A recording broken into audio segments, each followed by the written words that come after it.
It'll take us about 30 seconds for this loading bar to finish up, and then I got to turn the volume off so we don't hear our voices. There you go. Meeting is now streaming live on YouTube. Hey. Okay, we are live. All right. Tonight is our second night of the Night of the Living Driveway Con interviews. We have with us a very special guest tonight, Trader Brandon.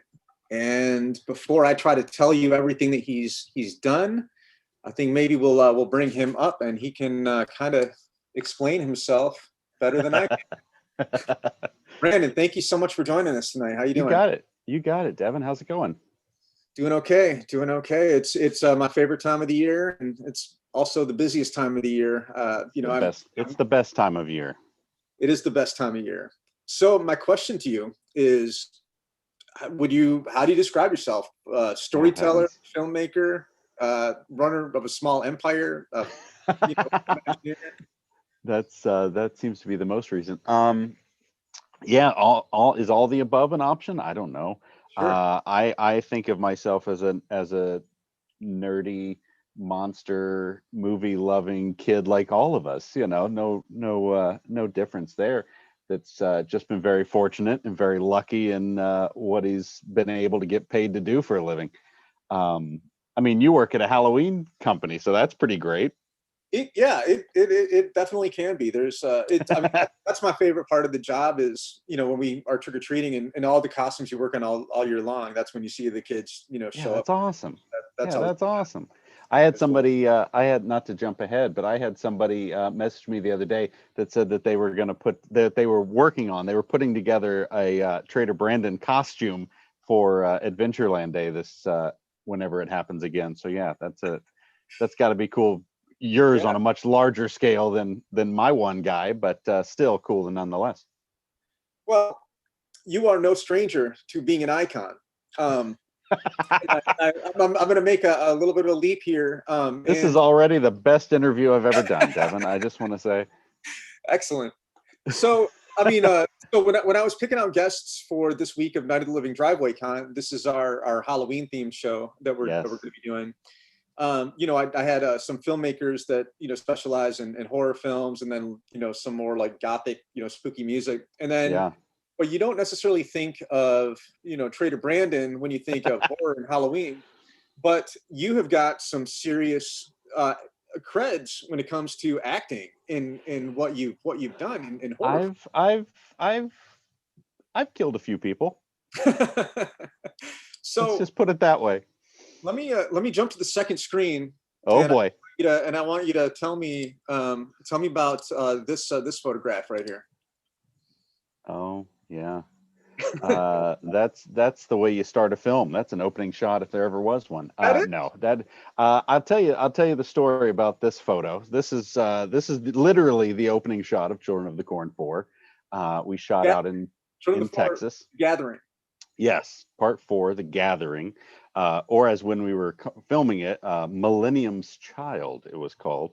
But this is out in Pflugerville, Texas, ladies and gentlemen. That is the name of that town.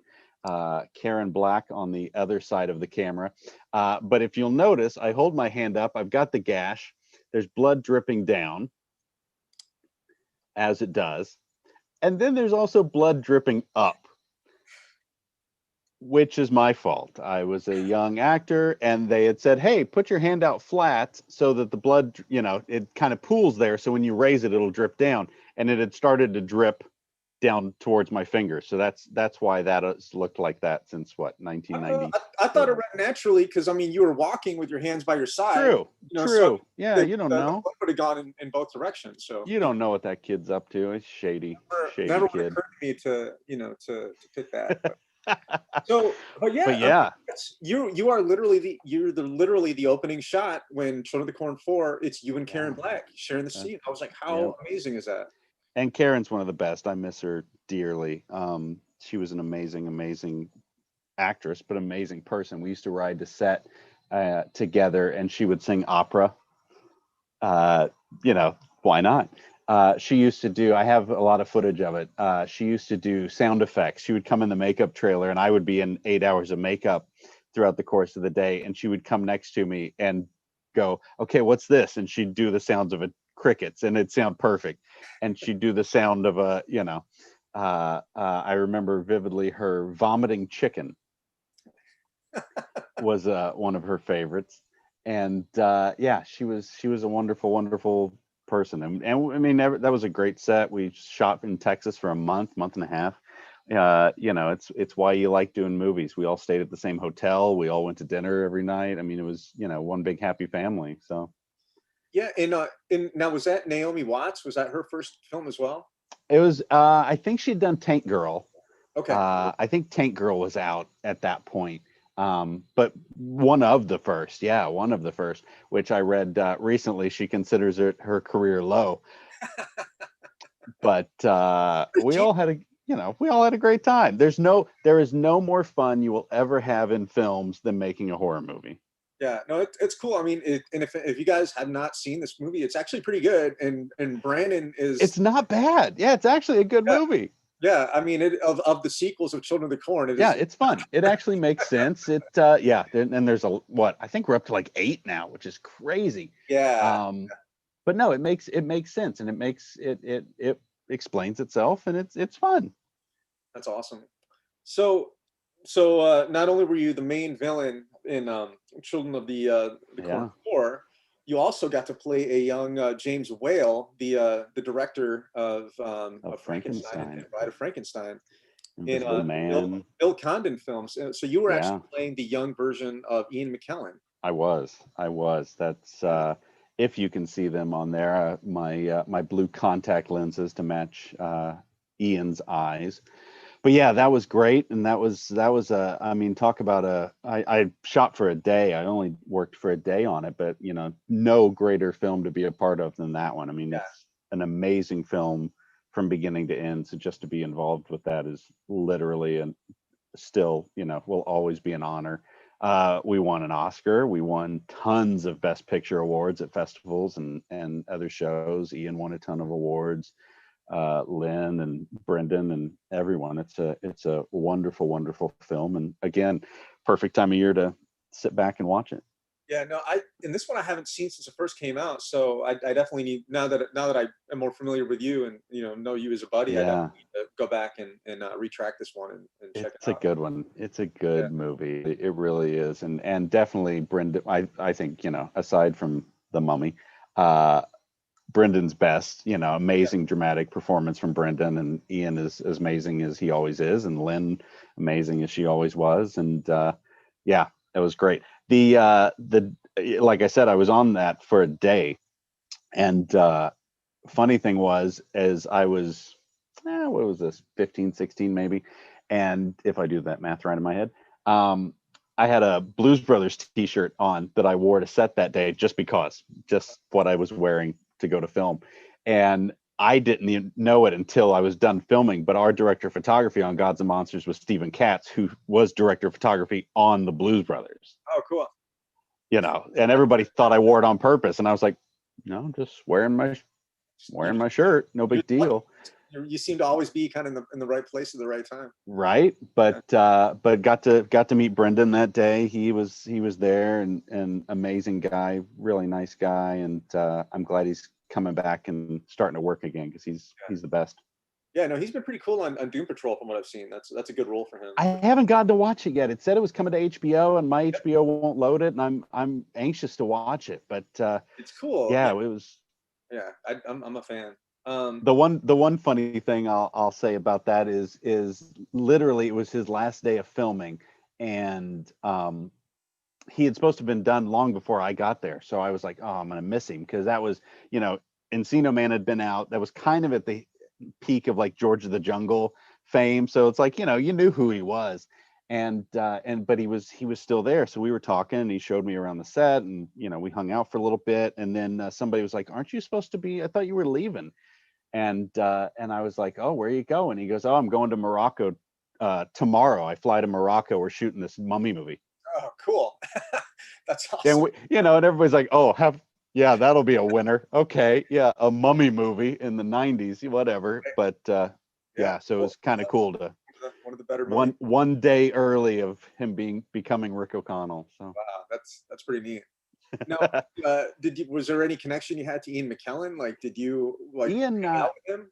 Ian was I didn't meet him during filming. I met him a few years later at San Diego Comic-Con, where you meet all fine people, Sure. and met him there, and we hung out a little bit at Comic-Con. We went and had lunch with a bunch of guys. This was when X-Men was out and #1 in the theaters. So it was, the Fox group and all the guys, like, we're all going out to dinner and buying, the restaurant out. But we hung out a little bit there, and then I ran into him at a Lord of the Rings Oscar party once. But he's again, amazing, nice guy, and just what a talent, That's cool. Right on. Let me shift over to screen 2. So I know one thing Oh, you and I have in common is we're both huge Indiana Jones fans, and yes. so you directed a film. It's been a little bit now. Was this '08 It when this came has. out? Okay. It was right before Crystal Skull. Okay. Dare Yeah. I mention those two words? But And I think that's when you first popped up on my radar. Was listening to the IndieCast, and that IndieCast, was yeah, the first time IndieCast. I heard the name Brendan Clayla being dropped. So yeah. So can you tell us a little bit about Indie Fans? I haven't actually seen it yet. Yeah. Oh, I'll send you a copy. I've got the available on traderbrandon.com. I actually found a box of them in storage of the DVDs that I do have on the website that are probably collector's items now, because it did get released. It was, Amazon, Netflix, digital, all that, but we did do a physical release of the film on DVD and tons of bonus materials. And yeah, I found a box of them in storage a couple months ago, so I put them on the website. I like not knowing what you're going to put up on screen too, so it's like, oh God, what's he going to show? But no, that was during a time when a lot of independent filmmakers were making documentaries about movies they loved. Yeah. There was the Psycho Legacy. Yep. That is an amazing piece of work. Rob Paluzzo. Yeah. Yeah, Rob did great stuff with that. There was, 5 or 6 different Star Wars ones. There was a Lord of the Rings. It was just like that year was like the trend of let's go make a documentary about what we like. Right. So I quickly went, I'm going to do Indiana Jones, and went and did it, and it was fun, and it was a really cool experience. I didn't necessarily want to. Well, first off, when Lucasfilm says you can't make a movie about our movie, it kind of limits you to what you can do. So I had to kind of restructure, and instead went to, let's talk to people that have been inspired by it. Let's talk to guys that have become archaeologists because of that. Let's talk to, men, women, kids, grandparents, back and forth. But then we found some people involved with the original trilogy that we could sprinkle in, but not talk to them so much about the stories we've all heard time and time again in every interview they've ever done, but more of, what do you think about this legacy that these have had? What do you think about the fans? We interviewed Deborah Landis, costume designer, John Landis's wife, who designed Raiders, and Blues Brothers and Thriller and Coming to America and all those. What's it like for you to see guys dressed up in a brown leather jacket and a fedora come to your book signings, in a costume that you've designed? So kind of took that angle, which is more fun, and again, not as common, so it's a different experience. We talked to some Imagineers about designing the attraction. We talked to Tony Baxter. We talked to Gary Blumenstein and Bob Baranek and all those guys that, what was it like sitting in that room when they went, hey, we're going to do an Indiana Jones ride, but then flip that coin and let's talk to the lady who's ridden it, 1,500 times and lives in, that's so it was cool, and it was fun to do. And again, any day you can hang out with Vic Armstrong is a great day. That's awesome. You got some good screen time with Vic in that one too. Yes, Vic's in there, and it was one of the first times that his wife Wendy had ever really been interviewed. She'd kind of been in the background of a lot of stuff, and even then, when Vic said, yeah, I'll do an interview. That's great. We went to the house and she was there. And I was like, I got to talk to Wendy because she not only doubled for Marion, she was also Willie's stunt double and Elsa's stunt double. Oh, cool. So I'm like, what? And she went, okay, all right, I'll tell some stories. So, that was huge. Yeah. But yeah, I mean, sitting with those two, I mean, that was literally, I mean, Harrison's cool, right? I've never met him, but we love Harrison Ford. But I go, but this is the guy that fell off the bridge. This is the guy that jumped onto the tank. This is, it's like, these are the two that ran away from the flying wing when it blew up in Tunisia. Like, holy smokes, this is that, so it was really, really cool to literally sit with Indy. Yeah. That's cool. Now, and was that the first feature doc that you had put together? Yeah. As far as documentaries, yeah, that was why not? Yeah, were you still acting at that point, or had you transitioned out of acting? I had, well, I feel like I still act in any executive pitch meetings.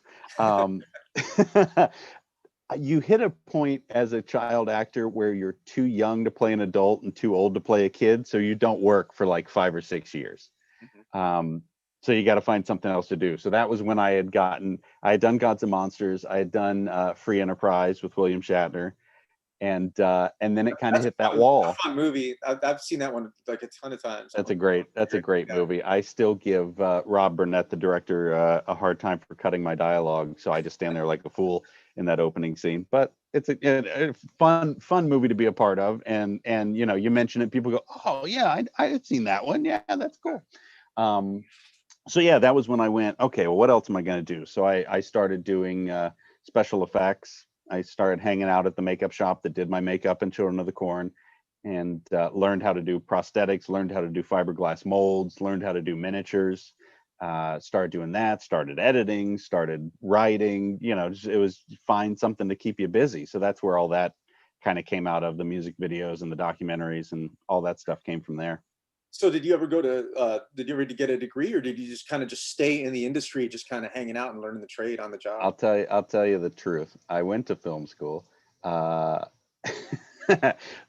will preface this by saying don't do what I did if anybody's watching, or do it. You gotta know what you're doing, I guess. You will never get better training than working.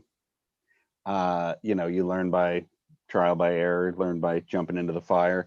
It was tough for me. Film school was tough for me because I had already been on film sets since I was like 11.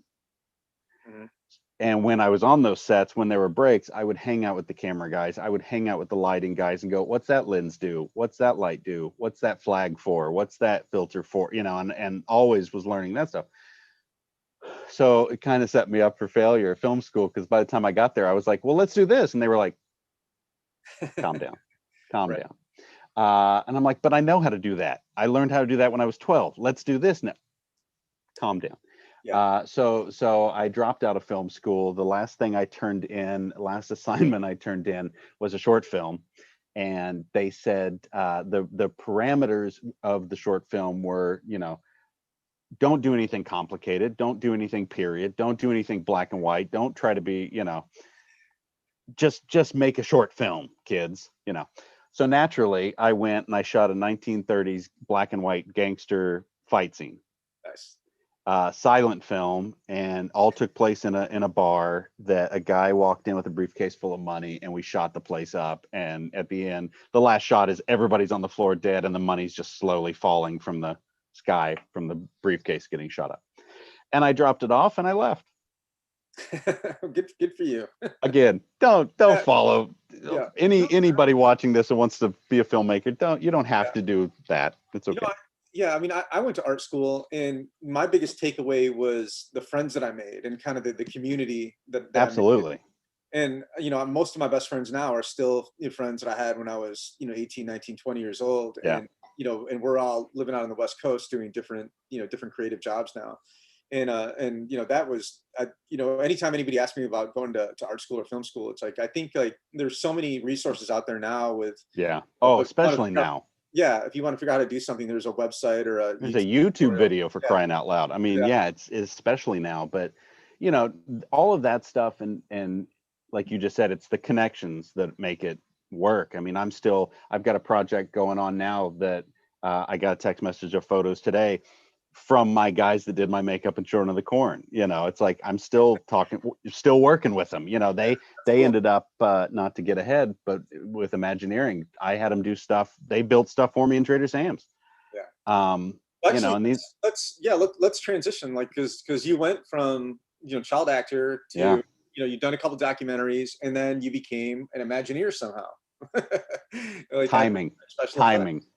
Yeah, but you built your skill set of, it sounds like over the years you learned how to do some special effects and makeup, and you just got to learn. It's hard nowadays. I think you got to learn how to do everything. You got to at least know how to do everything. You got to at least say yes to doing everything. Figure it out later if you have to. Yep. But if somebody asks you if you're a god, you say yes. It's as simple as that. So yeah, I had met Tony Baxter through Indie Fans, and met a few of mutual friends, and was at Imagineering one day. And this is why I always say it was the blessing of timing. And we went to lunch, and of course, as we all do, I said, what do you got to do to work in this place? I want to work at Imagineering. What do you got to do here? We all had that giant Imagineering book when we were little that was the Bible, and that showed you how the design. Yeah, we all had it. It's an amazing book. I've still got mine in there. When I left, I took it around and had everybody sign it that I had worked with, who's in that book, that inspired me to be there. So yeah, and one of the guys said, "Oh, well, send me your, I think it was that night. He was like, send me your resume." All right. So I sent it to him, and 2 days later, I was interviewing for his job. Josh was heading off to be show director on Great Moments with Mr. Lincoln. So he needed somebody to run the digital department there, which was all the printers and all the scanners and basically printing presentation boards, just getting stuff done. And I said, sure, I can do that. So in the interview, they were like, "Oh, do you know how to run these printers?" Absolutely. Not a clue.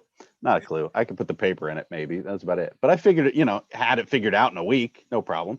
So I did that for 2 years. I ran that department for him for 2 years, which was very much mindless kind of grunt work. You're printing files that people are sending over, and occasionally you get to, touch them up or fix them in Photoshop or whatever. But the cool thing about it is I saw every single project that was coming through Imagineering. There was nothing happening in that company that I didn't know about, because I was the one printing the presentation boards. That's awesome. So it doesn't matter what the role is. It doesn't matter if you're sweeping up, or that's why you go, hey, I'll sweep up, no problem. Because you just got to get in the building. And then speaking of Tim Kirk, different Tim Kirk, not your Tim Kirk that was on last night, but Imagineering Tim Kirk. He said, you just got to make yourself non-replaceable. You just got to make them think they can't do it without you. And I got away with it for 8 years. So if I could, I'd like to switch over to screen 2. Oh, here we go. What's it going to be? And that one. A lot of people, when they hear Trader Brandon, they think Trader Sam's. That's kind of the go-to. So, hopefully. I think so. I'd say I'm okay. I'm okay with that. Yeah, I'd say your top 5 things. I think Trader Sam's is probably, like pretty high up there. Yeah, pretty high. So, so I think a lot of, people that know me, that are watching the show might not know exactly who you are. I mean, a lot of people know this, but like you were the lead decorator for this, like as far as like theming, right? Is that correct? Yeah. And there's I love this old photo too, because there's Ron and Rhonda behind the bar. Ron passed away, and we all miss him. He was a great bartender, and I've got a funny story about him that I'm sure we'll cover. But yeah, so basically, by this point at Imagineering, I had started in the prop department and the set decorating department, and this is a perfect picture to explain what we do in that department. So basically, if you took this building, if you took this picture and took everything off the walls and everything off the ceiling and everything off the shelves, that's what we do. So when I started, when I would pull up with my van full of weird artifacts and trinkets at 2 a.m, this building was empty. And 2 months later, it looked like this. You know, there was no family tree coming out of the wall. There were no shelves on the wall. There were no frames. It was an empty building. You know, the other example I always like to do is the Tower of Terror. If you go in that library where you watch the pre-show, now get rid of all the books, get rid of all the lamps, get rid of all the stuff. That's what set decorating does. So yeah, so I had kind of fought to join this one. I had maybe been in the set decorating department a couple weeks, and it was announced that there was going to be a tiki bar at the Disneyland Hotel themed after the Jungle Cruise, and that was pretty much all it said in the Parks blog press release. So I printed it out and I ran it into my boss's office and I said, I have to do this. And I had worked Jungle Cruise. I had worked Jungle for about a year and a half. So I knew Jungle. I loved Jungle. I loved Adventureland, you know, Indy, all that stuff. So I printed it out and I took it to him and I said, I got to do this. You know, this will not get done without me. And those who work with me and those who know me know I usually don't get that persistent unless I know I can back it up. Mm-hmm. You know, unless I know really this isn't going to work unless you have me on it, you know. But thankfully Kyle Barnes and Ray Spencer and the art directing team on that believed in me, gave me a chance. Another blessing of timing. There was a lot of I feel higher profile things going on at the resort at that time. That what was the worst thing the new kid could do with a 30-seat bar at the hotel? And lo and behold, it worked. Yeah. No, well, we love that place. That's a must go every time we head on up to Anaheim for sure. It was a great experience. It was one of the highlights of my life. Definitely changed my life. I mean, I wouldn't have a tiki backyard. It'd probably be a monstery Ghostbusters backyard or something if I hadn't done it. But yeah, I mean, I would, for the first year, I went down every weekend to make sure that everything was running properly, that the jokes were working. I wrote all the spiels for the bartenders and trained all the bartenders in their jokes and spiels, because you know that wasn't a thing when we did that. Bartenders pull the tab, hand you your beer, you know. So this was new then. Now it kind of seems like the Disney thing with Jungle Skipper Canteen and Jock Lindsay's Hangar Bar and there's a Oga's Cantina in Star Wars. But before Sam's, nobody ever would have thought to give the bartenders, you know, jokes and make them act. Yeah. And I remember going into the meeting with Kevin Rafferty, who was our writer on that, until he got too busy doing Cars Land, and he kind of said, "All right, it's in your court. Have fun. Write it up." You know. So, and then the head of entertainment at the time actually was the one that said, "Well, you go train the bartenders. You were an actor. You know how to. You would know how to explain it. You know, easier than us." And honestly, there was no budget to, you know, hire entertainment to do it. So hey, he's already there decorating. Let him train the bartenders too. So, yeah. No, it's a very magical place. So well done. And thank you. One in Florida also, which we have not been to. You got to come out. I'll give you the tour when it's open. Don't come out now. Yeah, we tried. We had plane tickets to come out to do Spooky Empire in May, and I love Spooky. That didn't work out, but we're gonna come back for 21. Spooky's a great show. PD's a great guy. It's a fun show. I've always enjoyed going to that one. And then MegaCon is in Orlando. MegaCon's a great show, and God willing, one day we'll all be able to go to shows again. Yeah, for real. Yeah. So now I don't know for sure, but were you involved in the Haunted Mansion when your time at Disney? I did. Yeah, tell me about that, because I actually don't know a lot of the answers these days. So. Well, that's why you ask questions, is to learn. Learning's half the battle. The more you know. So yeah, that was a busy year. That was during the year where when I hired into the set decorating department, there were 4 of us. And then Shanghai Disneyland came along, and the prop department had ramped itself up to like 10, 12 people. I mean, there were tons of them. And I remember sitting in a meeting and going, who's going to take care of the other parks if we're all working on Shanghai? Because the other parks weren't going to stop. You know, the other parks Disneyland had things going. Pandora, Avatar, Animal Kingdom was going. Like there was, and I went, but if we're all working on Shanghai, who's taking care of everything else? That's how you get yourself a lot of work. Yeah.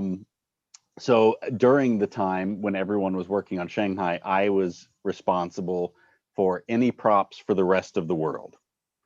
So during that year, I had 14, 15, 16 different projects. And then Haunted Mansion fell into my list that was at Disneyland. And I got to tell you, going into that meeting, everything at Disney's under code, right? They're all project code names. Everything's hush hush. Universal's the same way. And there was, I'm trying to think. There was, we were redoing Grizzly Peak at that time. This was all for the 60th anniversary. We were redoing Grizzly Peak. We were redoing the Matterhorn, which was Project, I can't think of its name, something goofy, something snowy and Christmassy. And then there was this one called Project 42. And nobody knew what the heck it was. Like, it's just a number, you know, none of us knew. And we had the first meeting of, all right, this was another project with Ray Spencer, who I did probably 7 or 8 different shows with during there. We were a hell of a team and just a great guy. And he was art director on Matterhorn, on Grizzly, and then Project 42. So we all had a meeting one day, and we go up to the conference room, and the conference room is locked. And you have to have key card access to get into that conference room, and only the people working on that project, there was like 8 of us, could get into that room. And I was like, oh, this is going to be something. Okay, this will be cool. And the day they said, all right, so we're going to put the Hatbox Ghost back in the Haunted Mansion, I about fell out of my chair. And I was like, you got to be kidding me. There he is. Look at those beautiful props to the right of him there. Look at those. So it was, we're going to put the Hatbox Ghost back in, and the 42 came from, there's very little documentation about him originally in the attraction, but there is a maintenance card that I think Tony Baxter has that shows that the Hatbox Ghost was the 42nd animatronic in the Haunted Mansion in the order of the ride. Cool. So there's your Project 42. So it was, we're gonna put the Hatbox Ghost back in, and I was like, holy crap, I get to work on the Haunted Mansion.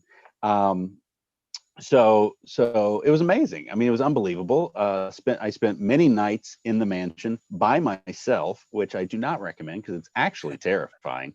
And hung out with that guy for nights after night after night, and put in the foliage and the hat boxes, and I think that little luggage cart I found on Magnolia Boulevard in Burbank on the side of the road, and at one of those old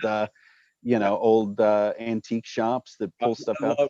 Love Magnolia. That's like, oh heck yeah, man. You do that 4 times a year at least, like go up and do that pilgrimage. And I will. Yeah, there they are, Mystic Museum. I love that place. This picture shows it off, and I actually forgot about it until just now seeing this. But this is my deep love for horror, and I don't know, and horror is not the right word for this, but everybody will understand. I don't know if they're still in the attraction because I know they were sharp, but if you look underneath the lantern, there's a pair of gardening shears. Yep. That was my nod to the Ghost of Mr. Chicken. Hang on, let me zoom in on that. That was my nod to the Ghost of Mr. Chicken. I'm going to put in a pair of gardening shears in the Haunted Mansion, which just made me happy. But it also made sense to that room because there was foliage and tree branches coming in. But I thought, oh man, and I don't know if they're still there. I heard a rumor they lasted like a week because maintenance was like, oh my God, these are sharp. And if we ever have to evacuate the ride, and they weren't really, I mean, they were old. I wouldn't say they were sharp, but, and then I think, I signed the bottom of that lantern before we bolted it to the hat box. And I mean, that was a once in a lifetime job there. I mean, that was cool. Yeah. My all-time favorite. I mean, I'm a old, Haunted Mansion collector. Like in my studio, I have the wallpaper from the foyer, and I'm working on my own iterations of the stretching portraits. And I love. That was amazing. And even though it was so small. I mean, it was literally my prop scope on that attraction was what you just saw. It was the luggage cart and like 5 or 6 hat boxes. You got to put your fingerprints on the Haunted Mansion. Man, That's the so cool. And then there's also a couple things in the attic. If anybody notices, at all of the portraits of the bride, I added a hat box for each one of those husbands. Okay. So as you slowly make your way into the attic, if you have a key, back then, everybody knows he's there now, but back then it was like, after we put it in, I thought, wouldn't it be funny if somebody went, hey, these hat boxes weren't here the last time we wrote it. There's another hat box. There's another hat box. And then you go around the corner and there he is. So cool. Well, I always love looking for new things every time I hit the Haunted. I bolted them in pretty good, so they should still be there. But. Now, is that just for the Anaheim park or in the Florida park too? He is just in Anaheim. Oh, okay, cool. Yeah, I haven't been to the one in Florida since I was 11 years old. Yeah, so. He is just in Anaheim. He is not here. That's cool. All right, we have a question from the chat. It's from Tatsumaki7. It says, any epic universe IPs you can hint at? No. Okay. All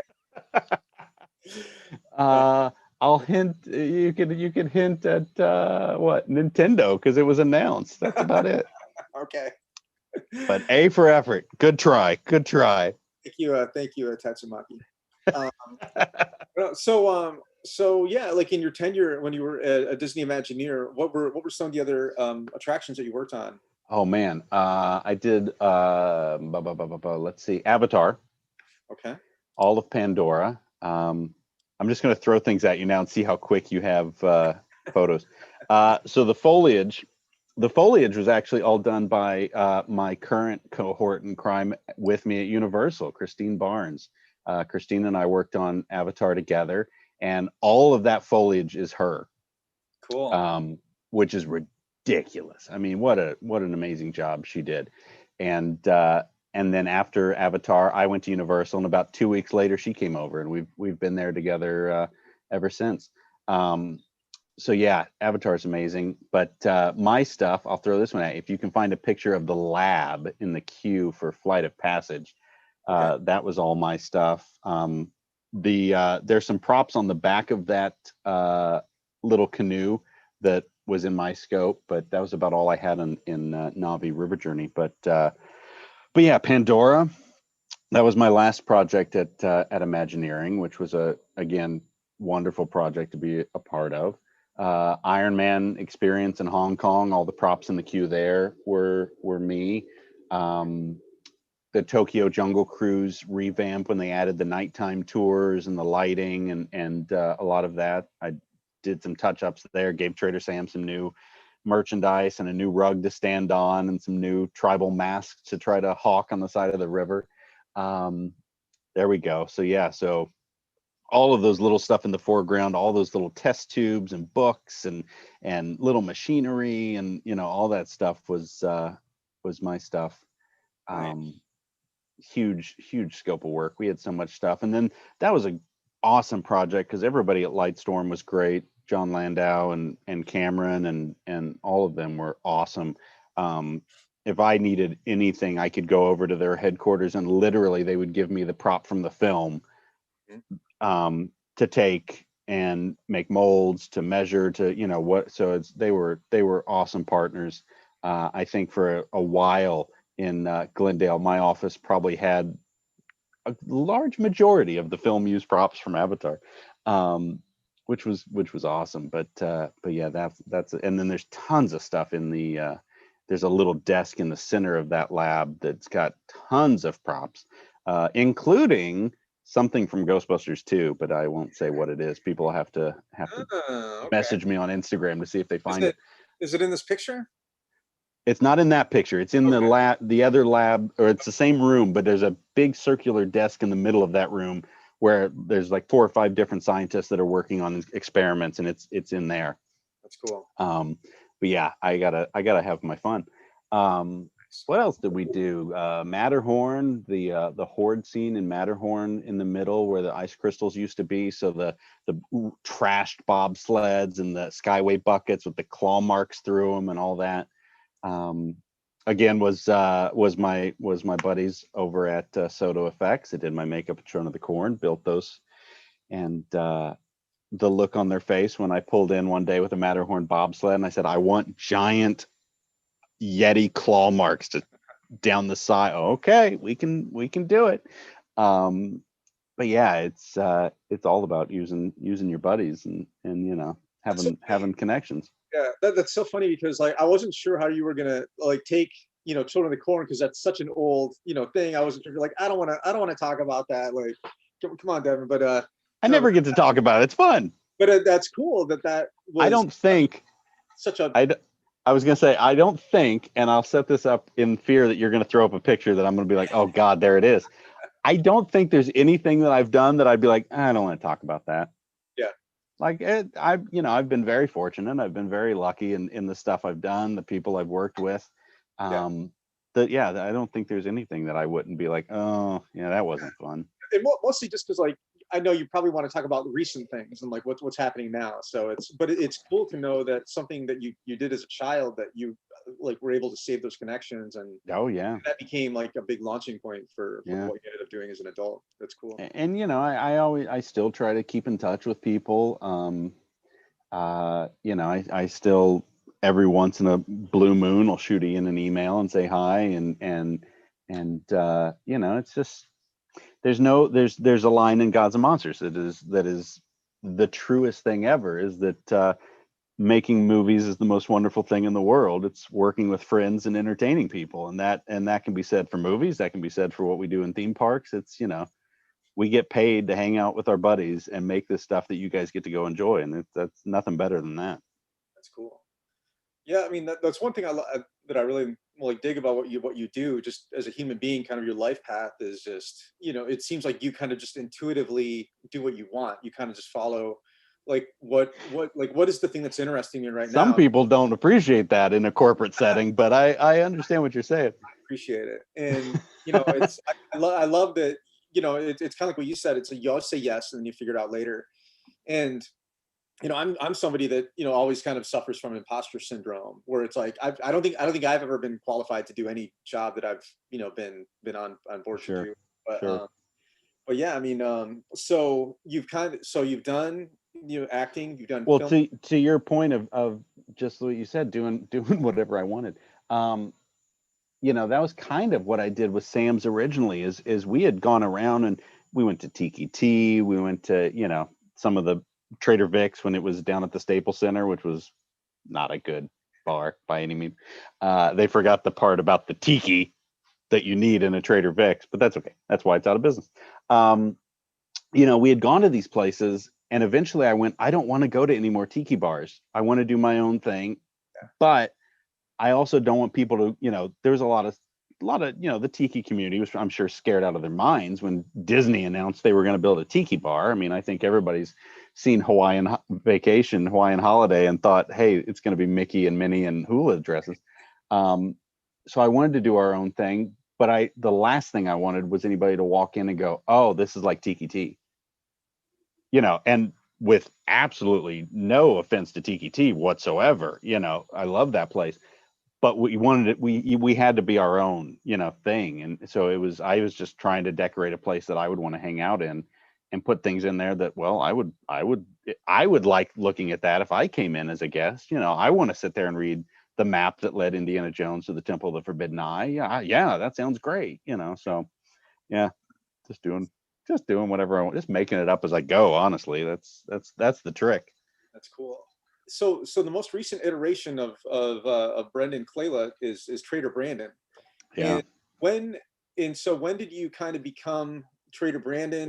Like, when did it become a copywritten trademark name as opposed to just a name? Yeah. When did you decide, I'm going to start making some merchandise, I'm going to start getting, some mugs made, I'm going to do this? Again, it kind of spawns off of it just me doing whatever I want, which is a terrible way to live your life. But it was, especially with the merchandise, anything I've made, anything I have on the website is stuff that I would buy myself. Pure and simple. The, tiki mugs, I feel like tiki mugs have gotten so crazy now as opposed to a couple years ago when I started. But You know, no one had made that mug of the Cambodian ruins. There it is.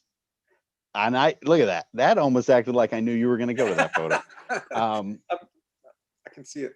But you know, nobody had made that, and I was like, well, I'll make it. Like, Yeah.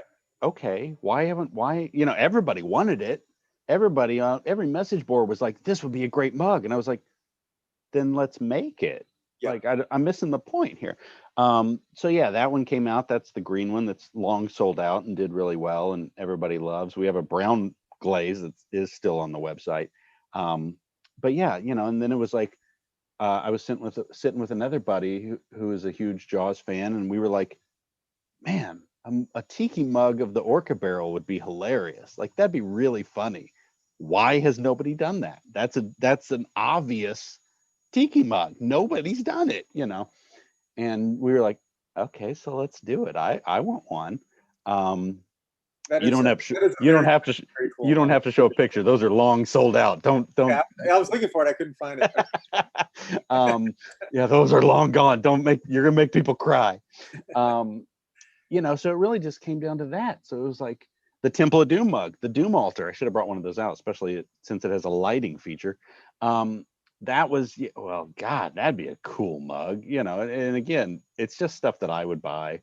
I collect way too much stuff, and there it is. Yeah, if you click on that second picture, is the crazy, there you go. Oh, that is cool. Yeah, yeah. This So one's yeah, it was, you know, I was like, oh, that'd be a cool mug. And then I was like, but it's got to glow. It has to glow. Like the stones glow when they're all placed inside the altar. So we figured it out how to do it. So it actually there's a separate glass, not a glass, but a plastic cup that goes down in it so that the light actually shines through that and lights up your Doom altar. That's really cool. And it's a beautiful, weighs a ton. That thing's a beast, but beautiful mug. And again, I wanted that. I wanted a Temple of Doom tiki mug, you know, pure and simple. All the pins and stuff I do are stuff that I go, oh, I want a Gozerian Society, you know, Ghostbuster pin. I want a Temple of the Forbidden Eye pin, or it's just stuff. It ultimately, the website is things that I want, but I had to order 500 of them, so you all get to have one too. That's what it. Yeah. So anybody following along, it's just traderbrandon.com, and a lot of the stuff that we're talking about is here on the site if it hasn't already sold out already. Yeah, these are a couple new ones that are coming up, but you know, the Skull Canoe. Cool. And it was like, nobody's done the Skull Canoe. Let's do the Skull Canoe, you know. So it turned out this is our bone variant, and then there's a dark brown glaze as well. But that seemed like you can make banana splits with it. It's pretty great. That's awesome. So, and then this was another one that's on the site, but this was kind of my 10th. This is, what is it, next year? I think it's next year. Is essentially the 10th anniversary of Sam's in Anaheim.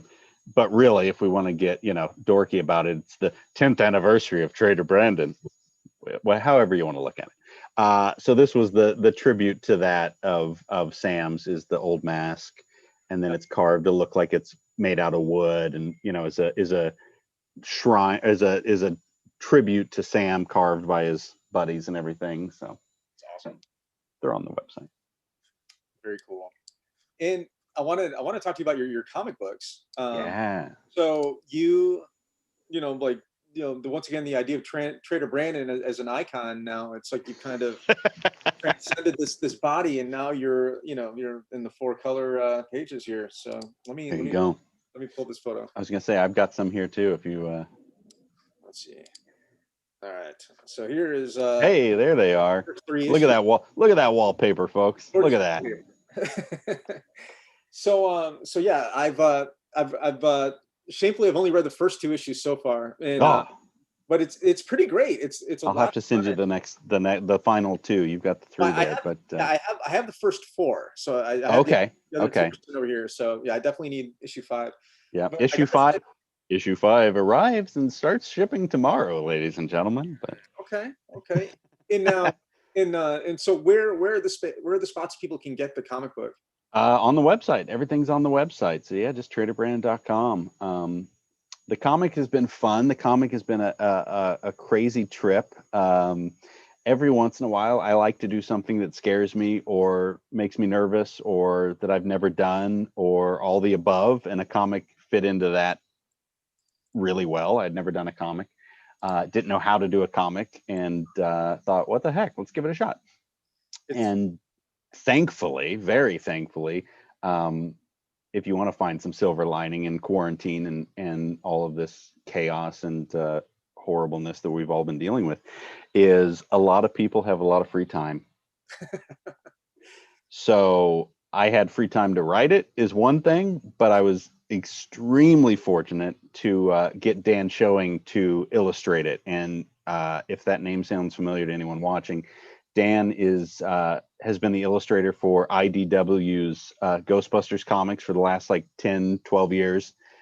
He did Back to the Future for him. He does a lot with IDW, Transformers, Back to the Future. As soon as he wrapped up Trader Brandon, he went on to do some G.I. Joe. So we're in good company. Like, we're in with some cool comics. But I had obviously loved all those Ghostbuster comics when they started coming out. So I took a total shot in the dark, knew there was probably no way he was going to do it. We knew each other. We were pals. So it wasn't like I was just emailing out of the blue, but still didn't think, he'd have time or whatever. And he goes, yeah, let's do it. That'd be fun. That'd be different, it'd be different for him. To do a 1930s pulp, I wanted it to look old. I wanted it to feel old. He actually drew everything in pencil as opposed to, inks and whatnot. It's good. It's good fun family entertainment is what it is. Gosh darn it. Yeah. In the production, but it feels, it feels old, and it feels, it doesn't feel. Funny, weird thing is I wanted it to feel old. I wanted to print it on that crappy newsprint that old comics were on. Sure. And for whatever reason, that's like 3 times the cost of a normal comic nowadays. So I was like, that's not fair. Because I wanted it to feel as like it was literally an old comic that, we found a box of them in the garage, in the attic in, Kansas. Not sure why I picked Kansas, but whatever. So the comics were fun. The comics have been great. Everybody's been digging it, thankfully, very thankfully. And like I said, issue 5 shows up tomorrow. Issue 5 is 28 pages, the epic conclusion of this story. Every issue is 20 pages, but I could not squeeze this one down. So you get 28 pages in this last issue, but it's been a lot of fun. We've got some great stuff planned for Christmas, for the holidays with it. We're going to be doing the trade paperback, the combined, all issues in one, which will be fun. Cool stuff. And is there going to be a further adventures of Trader Brandon? There will be. There's more stories. There's more things to do. We have the second story outlined. We know where we want it to go. We know the beginning. We know the end. We just got to fill in the rest. So that's cool. We'll get it. And are you going to go through a wider distributor, or are you just kind of focusing on self-publishing right now? Right now, it's just self-publishing. I'm looking at any options anybody has. Nice. But self-publishing seems to be working out okay at the moment. I mean, I'm sure I can always, if there's any comic distributors watching, feel free to drop me an email. But yeah, they're just on the website, traderbrandon.com. So. Cool. And I was going to say, like, you've actually stayed on schedule, which is more than what the distributors and the companies are right doing. Your book actually seems to be coming out in like a monthly. Every month. I was like, you're the only comic book company that's been putting out. But I will admit, I will say issue 5 was a little behind, mostly because it's so big. I kept adding pages to it. So you will get that we are now in October, and it does say September on the front of issue 5, but 28 pages. So you're fine. Enjoy it. You get a pass. I think yeah, don't worry about it. Just enjoy the book. It's great. Yeah. So I wanted to ask you something. You said that you might have something that you might unveil for us at the end of the interview. I do. It's right here. I keep staring at it here to show you. I'll segue. Let's see. How do we segue into this? Because it's a crazy item. So the comics, we're out and doing well, and I would get emails from people talking about how much they loved it and and oh, this is can't wait for the next one, and you know, such and such. And I got an email one day from a guy who said, oh man, I love the comics. I bought them on your website, traderbrandon.com, and really love it. And he goes, I write music, and one of the things I wanted to do is I wrote some music that I was inspired to write based on the comics. So he sends me a couple of these tracks, and that he wrote based on issue 1. There's a track about, you know, music about the boat going down the river and type of stuff. And I was like, okay, cool. All right, thanks. You know, I thought it was great. No problem. Before that, I was actually lucky enough to have Mick and Michael Giacchino of Lost and Rogue One and Jurassic World and Up and, you know, craziness. They sat down and wrote a Trader Brandon theme song. So that was awesome and amazing. And I still am shocked that they did it. And it's a free download on traderbrand.com. So this guy sends me the email. He sends me a couple tracks off that he's written, and I go, oh, this is really cool. You know, I didn't think too much of it other than the fact that I was like, this is really, really cool. And I sent it to Mick, and he goes, oh my God, do you know who that is? And I was like, now I feel stupid. No, I don't. I feel really bad. And he's probably watching this and going, oh, thanks a lot, pal. But I didn't recognize the name. And Mick goes, that's the guy who wrote the music for Palm Springs. He wrote the music for Popstar. He wrote the music for MacGruber. Like, he's got a ton of stuff. Matthew Compton. So Matthew sends me these tracks, and I go, oh, it's really great. And he goes, yeah, I'm going to write some more. I'll write some more. So over the last 5-6 months, he's been writing this music, and just music after music after music. Again, quarantine, people have free time. Right. And everyone gets to benefit from it. So what we've done, and this will be the first time we've shown it, and it'll go. I'm not sure when we're going to do pre-sales. We have. Hold on, let me look at my notes. We have a. If anyone's been watching the Trader Brandon transmissions on my Instagram page, which is my little Instagram show, Matthew and I are doing, I'm hitting all sorts of wrong buttons. We are doing an episode on the 17th. So next Saturday, Matthew's going to be on the show. So we will probably talk about pre-order and talk about that there. But point being is we are going to do, hold on. I'm going to fix my camera. I apologize to flip this around. Can I do that? Hold on. I think I might be seeing you correctly. Are you? I think so. Because we're on Zoom, so I think I'm seeing you. Like I think you might see yourself. Yeah, we're good. Oh, it is. Okay, it's good. Da-da-da. So we are going to actually release a vinyl record. That's awesome. So this is will be a 12-inch vinyl record with the Trader Brandon theme song on there that Mick and Michael wrote for us, and then all of the music that Matthew has written for all 5 issues. So we didn't, because that was the thing too. I was like, I don't know what to do with it. Like, it's all good, but like, what do we just put it on the website? Do we do what do we do? So we came to the conclusion we're going to do the vinyl. These are in production now. And I had my buddy Kim Grommel, who works with me at Universal.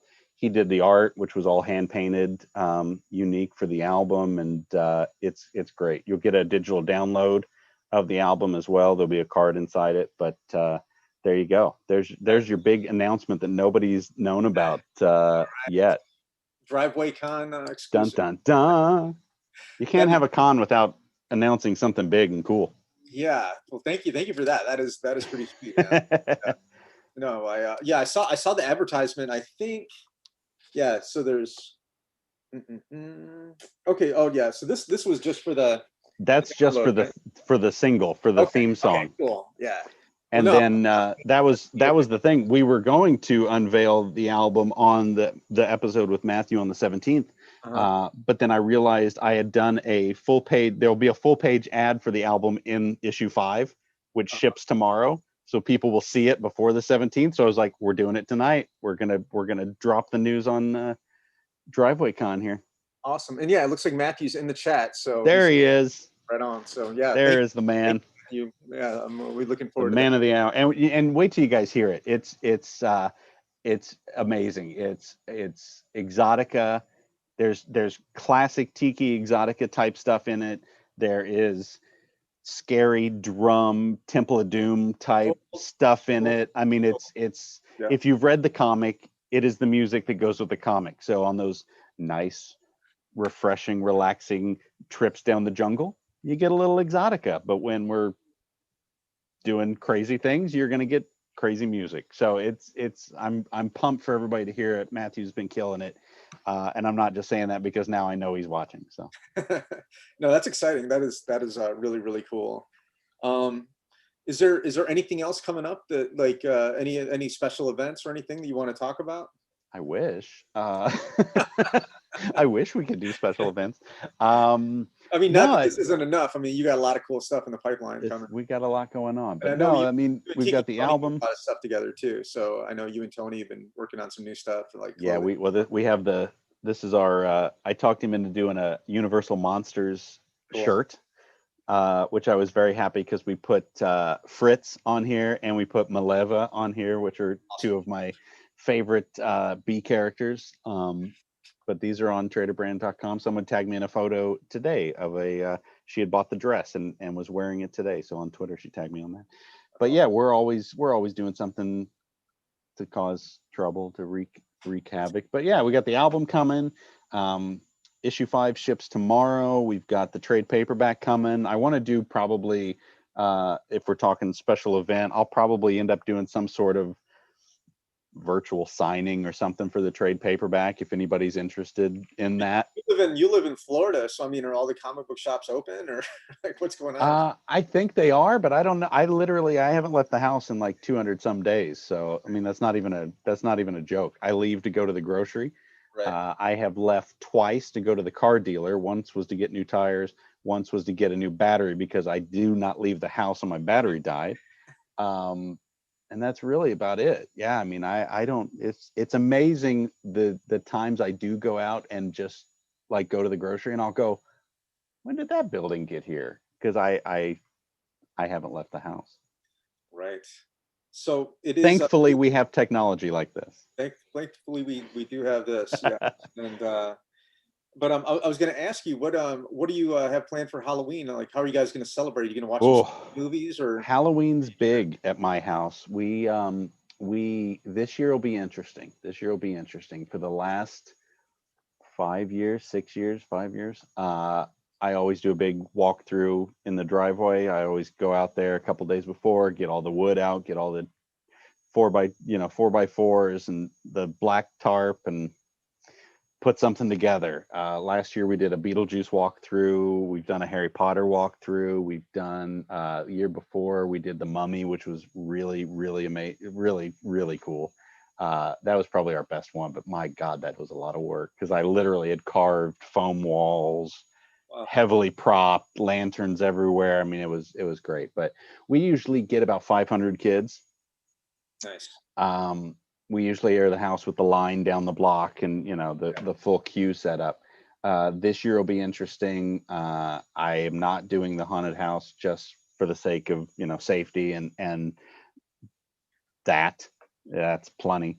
But we'll be out there. We've got I've got a giant cardboard tube. I'm going to try the candy chute that is all the rage on Pinterest. We're going to build the big candy chute and all the pumpkins are out front. My pumpkin patch is going and all the pumpkins are twinkling. And I built a giant scarecrow the other day that's demented and horrifying, for the kids.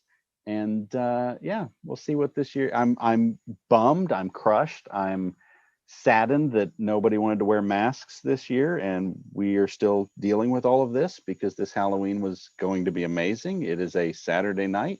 It is a full moon.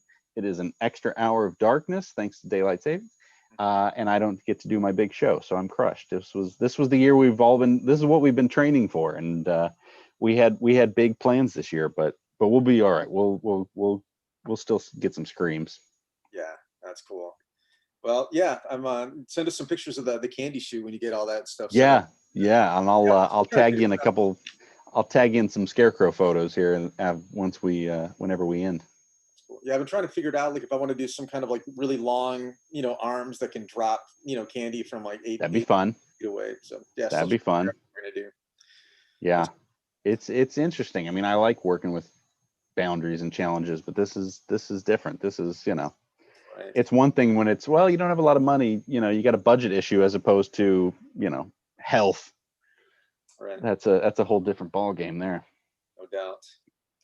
Well, I really want to thank you for hopping on tonight. Oh, absolutely. Anybody else in the comments got anything, or? There's just a lot of praise. So we got come on. Rebecca Pekin says, "Wow, that's rad." Matthew Compton says, "Love it." I don't know if he's seen that for the first time or not. Nick Walters says, "Killer." Nick Walters. Yep. Okay. You got Tatsu Maki says, "Beautiful cover art," and then Feroy 2 says, "Heyo." So there you go.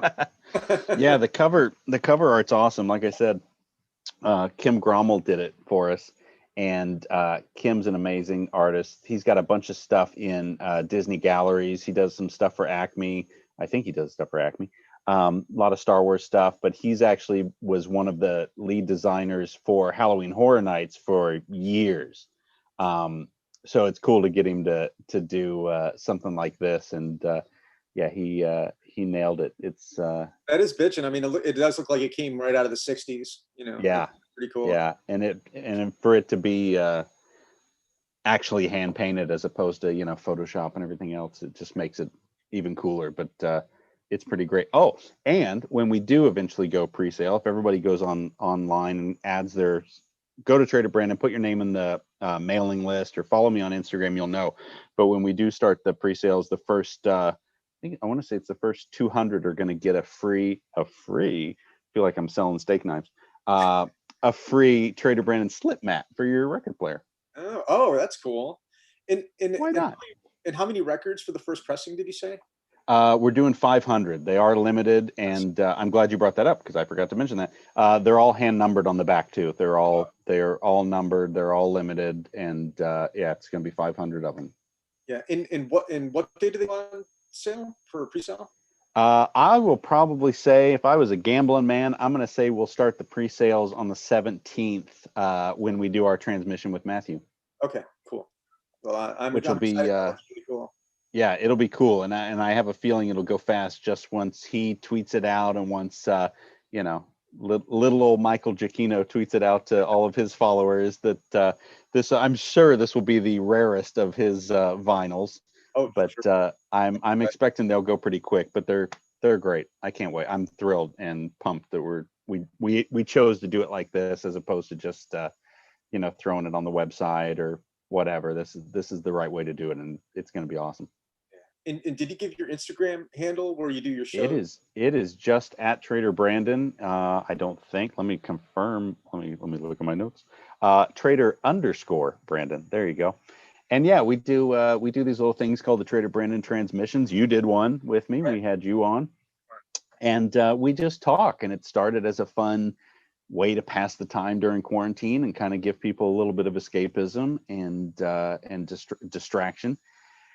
And we're still going. We're getting close to having done 100 episodes, which was not my intent. I thought we'd do 10, yeah. And we're coming up on 100, so we're getting there. They're all on the Instagram page. You can go back and watch old ones. I think it's the little icon that looks like the TV, not the Reels feature. We were before that even, but it's just the IGTV. Yeah, they're all on there. There's like 98 of them on there right now, I think. So if anyone needs something to watch, you can go kick into some of those. They're pretty fun. A lot of cool guests on there. You got a pretty good variety. Well, that was the fun thing too. Kind of like you said, just keeping all those contacts, and it started with, well, let's see who's in my phone. That'd be fun to talk to. That'd be cool. Yeah. And just reaching out to friends. There was a lot of shows like little Instagram shows when quarantine started. And I kind of felt like a lot of them were the same 10 guests just getting rotated around, right. Which is fine. I've had some of them on, no problem. Tiki Tony, but I was in Devon, which is fine. but I thought, well, let's talk to people outside of the tiki realm. Let's talk to, I've had guys on that were in Hamilton on Broadway. I've had, film composers. I've had, all sorts of, one of the guys, the Jack Kelly from Newsies on the touring cast. Dan was on, and but then we kind of tie it back into tiki, and we tie it back into Disneyland, and we talk about, it's one thing to, like we did with indie fans. I can sit with the guys from Hamilton and go, okay, we'll talk a little bit about Hamilton, but now let's talk about things that you never get to talk about, and let's talk about, do you like Haunted Mansion or Pirates of the Caribbean better? That was the hot question through all these. So yeah, they're fun, they're entertaining, and there's some great guests, and fortunate that everybody wanted to kill an hour with me whenever we did an episode. They were fun. Yeah. So let me throw the question back at you. That was the one you asked me. Like you asked me Haunted Mansion or Pirates. Yeah. I went Country Bears. How about you? Between Pirates and Mansion? Yeah. I think ultimately I'd probably say Pirates. Okay. That's fair. I mean, it's like picking a favorite kid. I know, and it's a horrible question, and I regret I ever even started asking people, like, because it's so unfair. But no, I mean, Pirates is just, I mean, even still with Jack and Barbosa and the new gang, Pirates is just perfect. I mean, from the caves to that reveal of the ship to the, I mean, it's just like, my God, nobody builds stuff like that anymore. And the craziest little fact, if anybody knows, that to further explain how perfect that ride is, the scene when you're coming out of the cave and you see the Wicked Winch, you see the ship, that was what they built on set for Goonies. Oh. Someone had gotten those plans and built that. So the reveal of the ship that the kids see is that same exact what you see in Pirates. Oh, that's cool. Like same camera angle, same point of view, that was what they built. And you're like, I did not know that. I didn't know there was a direct connection. That's cool. Go watch that scene in Goonies now where the kids come down the chute and they're in the thing and they look up and there's the ship and you go, oh, it's Pirates. Okay, that's awesome. Like, it's weird. You just go, yeah, that's Pirates of the Caribbean. No problem. Yeah, I had no idea. Have you been to Astoria? I have.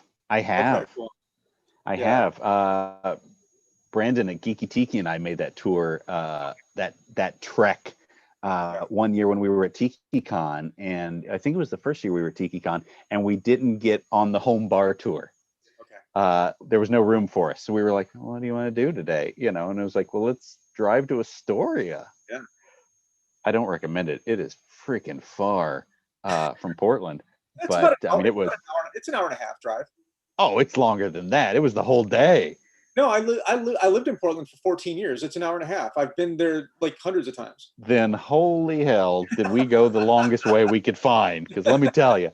No, if you take the 30, it's faster. It's a little bit longer if you take the 26. Well, I'm assuming we took the 24. Yeah, we went to the beach. We saw the rocks. We went into Astoria. We went to the courthouse. We went to the bowling alley. Oh yeah, we did the whole thing. It was great. That's cool. Yeah. Love it there.